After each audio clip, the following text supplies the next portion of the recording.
স্ত্রীর পরামর্শের গুরুত্ব দিন। রাসূল সাল্লাল্লাহু আলাইহি ওয়াসাল্লাম যখনই কোনো কাজ করতেন তার স্ত্রীদের সাথে পরামর্শ করতেন। কিন্তু অনেক পুরুষ আছে, সে মনে করে আমি তো সবচেয়ে বড় জ্ঞানী, স্ত্রীর সাথে পরামর্শ করার কি আছে। মনে রাখবেন, পরিবারের সাথে পরামর্শ করবেন। আপনার ছেলেটা ছোট্ট হলেও, আপনার মেয়েটা ছোট্ট হলেও, আপনার স্ত্রী একটু নাবুঝ হলেও, অবুঝ হলেও আপনি তাদের সাথে পরামর্শ করবেন।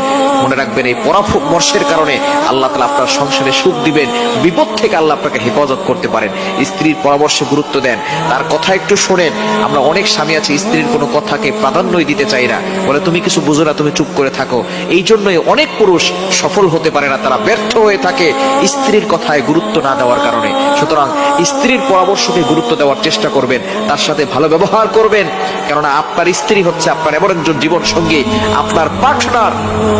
আপনার সন্তান হলে তাদেরকে বিয়ে দিয়ে দিলে তারা স্ত্রীর কাছে থাকবে, মেয়ে হয়ে গেলে তার স্বামীর কাছে থাকবে। আপনার স্ত্রী